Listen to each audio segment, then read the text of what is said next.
This week in Pure Reinvention. For anybody that's listening that potentially may be thinking about opening up their own business or maybe opening up a second business, but that initial risk is without question your largest hurdle that you're going to have in business. Episode 73, Tony Piraino, owner of Firebird Tavern. Engage, disrupt, adapt, repeat. You're listening to Pure Reinvention, the podcast for curious people. Welcome to this episode of Pure Reinvention, where we create space for the unexpected by inspiring a reinvention lifestyle. Misty, we're back in Detroit. We are having one of those tactical business conversations with a pub and a bar owner right in Greektown. I want to make sure we thank Jeanette Pierce and the Detroit Experience Factory for hooking us up with Tony, because what a great interview we had. And a subject that we don't always talk about, which is disruption. I think it's a phenomenal way to think about what Tony has to say to us. What makes it a good disruption story is the choices he made after he was thrown a curveball. It's absolutely true. And I think that's what we really should be talking about when we come back is once you are disrupted, what do you do? This episode of Pure Reinvention is sponsored by the Detroit Experience Factory, where they use interactive experiences and innovative resources to help newcomers and locals alike get more connected to the people, places, and projects in Detroit. Welcome to this episode with Tony Piraino, owner of Firebird Tavern. Tony, thank you for taking the time to speak with the Pure Reinvention Group. Mike, thank you for having me. Pleasure. Well, you have so many interesting things to talk about. We have a whole list, and I want to get to them. But before we do, let's talk about those 3 questions we ask every podcast guest. Absolutely. Of the 5 steps in the reinvention process, which step do you most closely align yourself with? Probably connect. What is your superpower? The ability to connect with people. My understanding of the human. Let's get a double connect. Yeah, right. The understanding of people, really, from CEOs to plumbers. I mean, to everybody in between. The ability to have a conversation like we are and be topical and connect with somebody. Tony, what is the one thing that keeps you up at night? The thought of failure is the first thing that comes to my mind, right? But if I had to really dig deep, it would probably be the what if, or why didn't I, or good God, why didn't I do that? Or, man, I'm kicking myself 5-6 years from down the road for not taking that chance. That would probably eat me up more than failure itself. The act of going after it and failing and the act of not doing anything are 2 dramatically different things. Okay, so let's get into the Firebird Tavern, your journey. Tell us a bit about your business. Well, we're located at 419 Monroe in Greektown, across the street from Fishbones. We've been there, August will be 3 years from us. So August 13, we opened. It's a traditional American tavern. It has 2 floors. Our food is literally fantastic. Our beer and cocktail selections are great, award-winning. Our second floor hosts a bevy of corporate fundraising, rehearsal dinners. We do a wide variety of things at Firebird for everybody in the community. You can go to our website, firebirdtavern.com, and put a request on there, and it'll go right to my email address. Perfect. And I'm going to guess you're prominent in all the social media. All the social medias are all out there. Absolutely. Tony, you have actually, while you have a very successful business today, you have a little bit of a story to tell on how a business needs to constantly be adaptable and be willing to change. Well, absolutely. Can you share a little bit about where that came from? In 2005, we opened up Pulse, P-U-L-S-E, our first venture on the same street here in Monroe, directly across the street from where we're at right now. Super Bowl was in town. Mayor Kwame at the time was raining heavy. We were doing a lot of different things. There was a lot of projections in fancy renderings on what the city was going to happen. So our first couple of years were pretty good. 2008 came around, and I don't need to tell you, gentlemen, what happened in 2008 for not only Detroit, but we started feeling that in 2007. Kind of touched everybody, didn't it? It really did. Detroit was the first one into the pool, so to speak. So we felt that. We remained open until 2012, where the building that we were in was a parking structure in which we were one of the retail spaces was deemed unstructural sound, so we needed to move.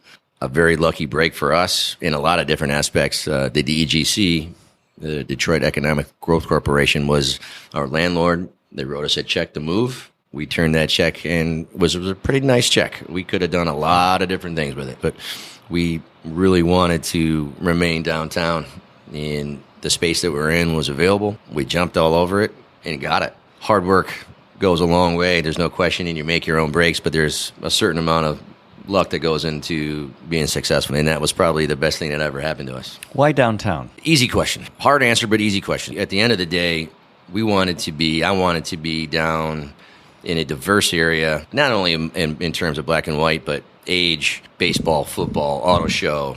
Anything that really happens large in Michigan is in a 5-block radius of where we're at. Entertainment, the theater district, the arts, everything is right here. I grew up in Royal Oak. I currently live in Troy. Those cities are great, but at the end of the day, they're not downtown. I don't want to call it vanilla because that's not it. They're exciting. They're great places to live, but it's pretty much the same thing day in and day out.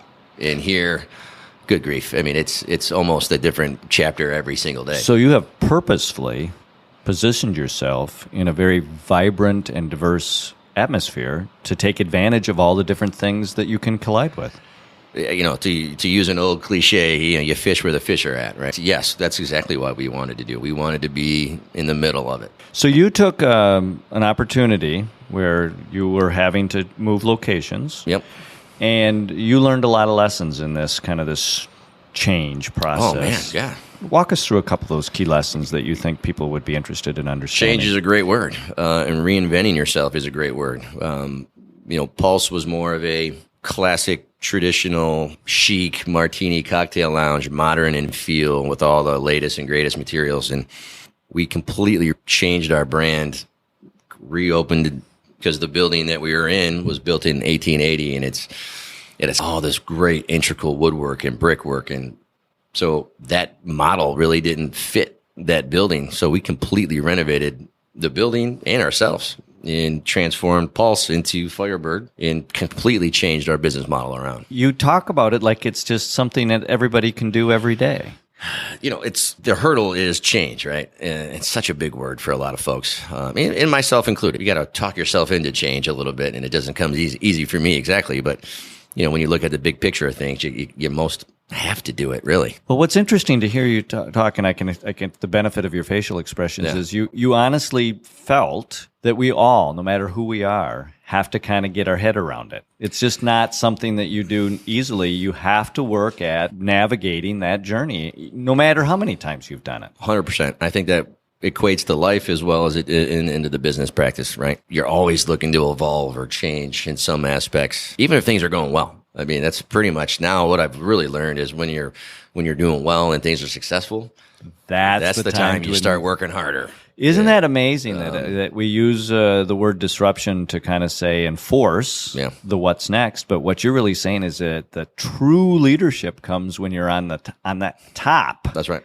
And you still initiate the what's next because right. That's what's really important. We're constantly sinking money into the building and reinventing our brand and doing different things that enhance what it is the guest experience is at Firebird. You used two words in kind of our pre-interview that I want you to now talk about a little bit. You used the words fortuitous bounce. And honestly, I've never heard those two words put together before. So tell me what that means. Kind of what I was alluding to there was the ability to not only get out of the space that we were in, but also to get a check for doing it. And then getting into a bigger, larger space with a kitchen, 2 floors. And while we're on the same street, a block and a half doesn't seem like a lot. But when you keep hearing all these real estate people talk about, location, I believed it. But now that I'm living it and I'm seeing it, it is so essential. And what I meant by that is we're now in a place where things are just different for me and for our business, both financially, successfully, different offerings that we can do that we couldn't do at the other place, more people that we can touch and meet and things that we couldn't do at the other place as well. So clearly,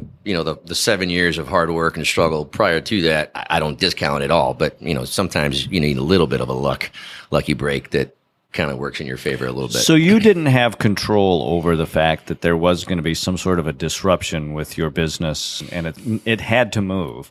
But there apparently was control from a choice from you on this fortuitous bounce. It's what are we going to do with this new set of circumstances that we have? And you created the fortuitous bounce. 100%. For the first time since I was downtown since 2005, in 2012, 2013, it wasn't just potential of things that are coming. It wasn't a fancy artist rendering that, look what this building is going to be. You saw shovels in the ground. You saw people on the street. You saw businesses kind of hanging on and bringing themselves back up. You were reading what was coming.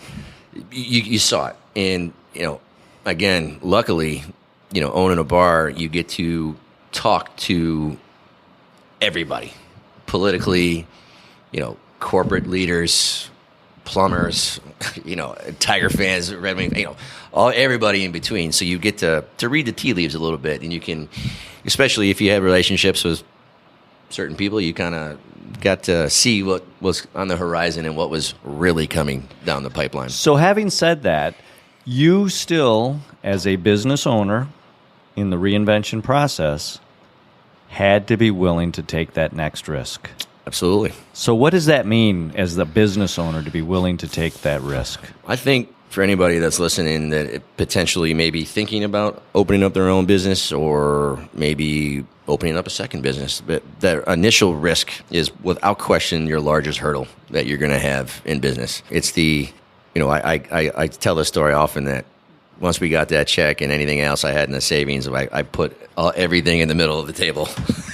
And said, okay, this is what we're going to do. This is how we're going to do it. And it I don't want to say it takes a certain person, but maybe it does. I don't know. Some people struggle with doing that, especially if you have a family. And I had, a 3-year-old and a 1-year-old at the time, and clearly a wife. And it was a very big risk on our part. Was it really a risk in terms of how you were reading your environment and how you could see where your environment was headed? My wife will tell you it's a risk. I will tell you I knew what I was doing the entire time. It's calculated risk.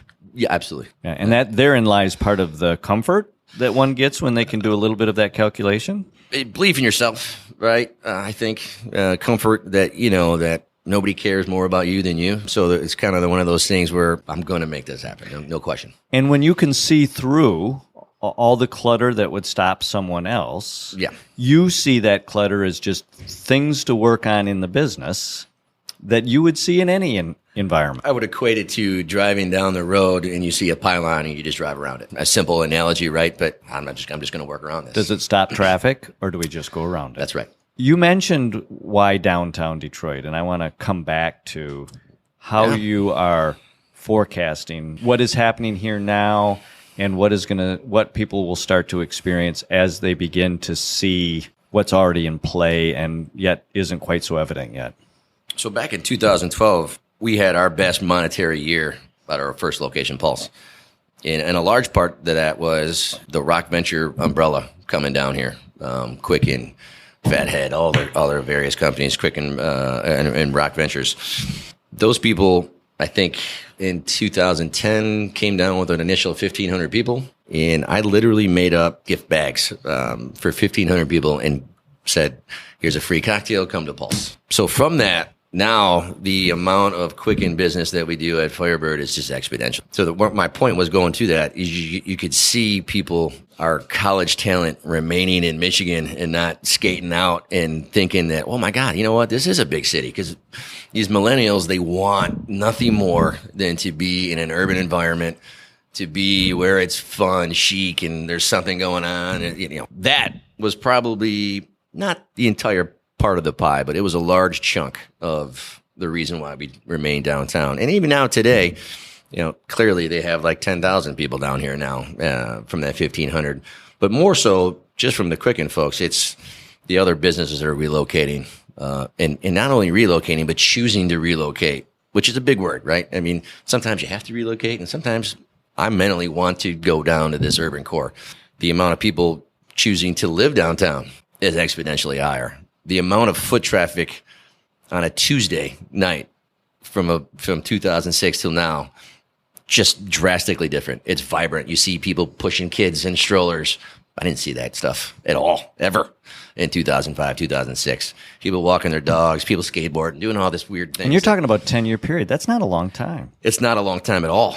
But that's how far Detroit has really progressed in that time. And I used to get inundated with folks that I knew. Why do you own a business in Detroit? What the hell is the matter with you? What are you doing down there? And now it's like, oh, I see.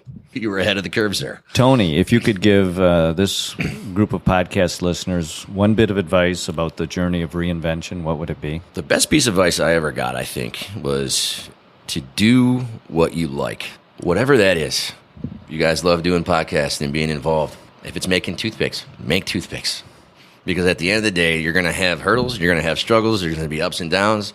And when you get with that little bit of adversity, it's going to be like, oh, man, but I like it. I'm committed. I'll figure this out. And somehow I just keep figuring it out. Thank you, Tony. You are absolutely living reinvention. I hope so. Thank you for having me. I really appreciate the time.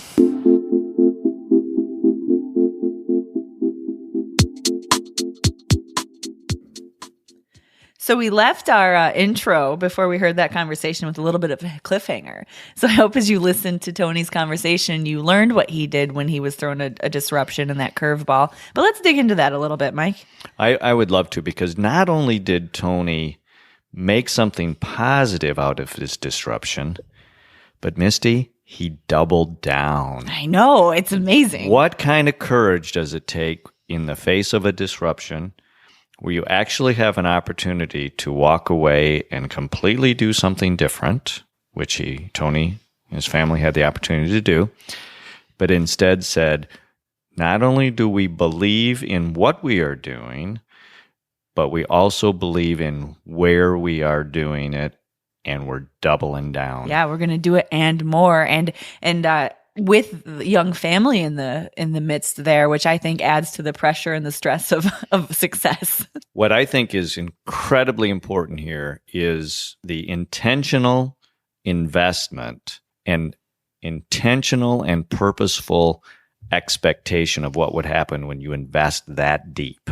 Yeah, so let's talk about the power of hitting pause. When he got that check that said, okay, your building is unsound, you can't be here anymore, here's a check.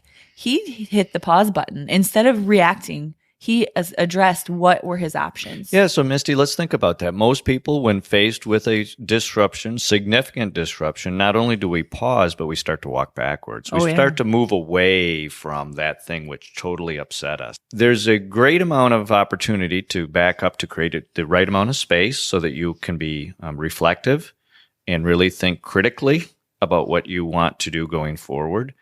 But then once Tony and his team, right, understood what they really intentionally wanted to do, then they went forward with a great deal of motivation. Right. And it was shocking to hear, because I listened to the conversation after it was recorded, and it was surprising to me to hear that that's the way the story turned out. It really wasn't what I expected, but that is what makes it a great story. Well, and Misty, what's really important is if you sit across the table from Tony and you have a chance to really talk to him, right, not just hear his voice, you can see it in his eyes and you can see it in his expressions. And there is no question that when they decided what they were going to do next, that they were going to succeed.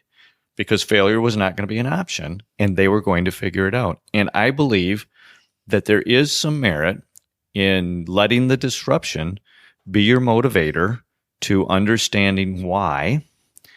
And once you understand why, you don't look back. You know what else I think we can learn from Tony and from a couple of other bar and restaurant owners that we've had on this show is talking to people. If there's one thing, even though you're not in the restaurant industry, what you should learn from the restaurant and service industry is they have the benefit of all of these people coming and sitting at their rail, sitting at their tables and having these awesome conversations. They can't predict, I mean, maybe to a point, but they can't really predict what they're going to learn or who they're going to see in a day.